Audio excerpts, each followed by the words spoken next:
Honestly, like a lot of times when push comes to shove, people are just like, when they think about taking out $1 million loan, they're just like, I'm not going to do that, and and that's something you need to really be straight with yourself when you think you want to resell is like to replace your income. Like, well, if you're not really, if you look inside yourself, you're not really willing to take out that kind of loan and risk, then, I would just start from new.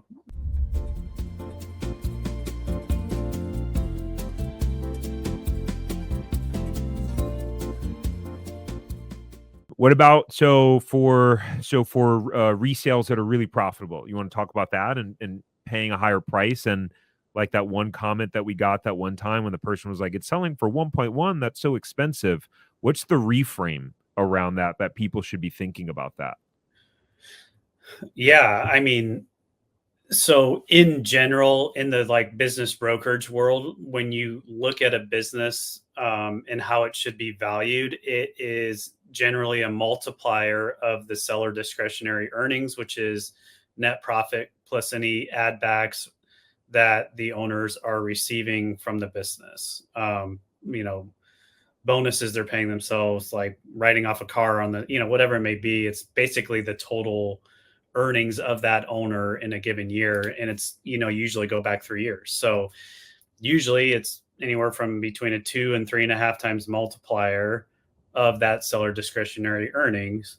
So that's why you can get to those high levels, because if you have a business that's doing 2 million in revenue, could very well be doing 400,000 in net profit or seller discretionary earnings. And when you multiply that by 3, that's 1.2 million. So that's the fair asking price. And that's how you get to it. And so you can reasonably assume if you take over that business and you keep things status quo, you can recognize that kind of net profit. You will have to pay your debt payment, which is going to, decrease that for you at the start until you've paid down your debt, but still a very profitable business. So I don't know if that goes into the weeds too much or not, but that's typically why you see those big values.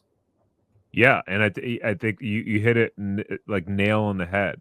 And so we had this was a while back. We had someone that Kevin had found a really great resale for, and the person I know had sent me an email or responded to an email like, it's over $1 million. It's really expensive, and it was like we realized, oh, this was just an opportunity for education, and we realized that a lot of you guys may not have experience with this stuff. You just don't know. You may see a price tag of 1.1, 1.2 million and go, that's so expensive. Why would I buy this for 1.2 million? Well, it's because it's typically, right?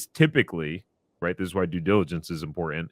It's typically priced that way because it's making more profit.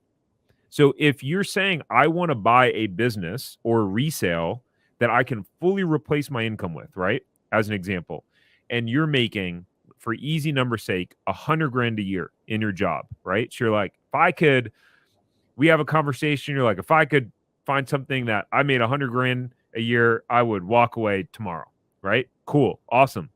So we find a business that's doing 300 grand, then at a 3 or 4 times multiple, it's going to be somewhere between 900 grand and 1.2. And then, like Kevin said, if you finance it, let's just say you have another 100 grand or so in debt payments that you're taking. So now after those debt payments, 300 grand in profit minus 100 grand in your SBA loan or debt payments, you got 200 grand, right? Then you're paying taxes on that. You want to keep some money in the business bank account. You don't want to pull it all out. That gets you to where you're looking to go in terms of your, $100,000 a year profit. So, if you're looking for something that's producing more, you want to look at, you want to just ignore franchises that are lower priced, because the lower priced it is, that means the less money that it is making. It's the Yeah. easy way to judge. Super easy way. Yeah. I love that point. And honestly, like a lot of times when push comes to shove, people are just like, when they think about taking out $1 million loan, they're just like, I'm not going to do that, and and that's something you need to really be straight with yourself when you think you want to resell, is like to replace your income. Like, well, if you're not really, if you look inside yourself, you're not really willing to take out that kind of loan and risk, then, I would just start from new in a different franchise.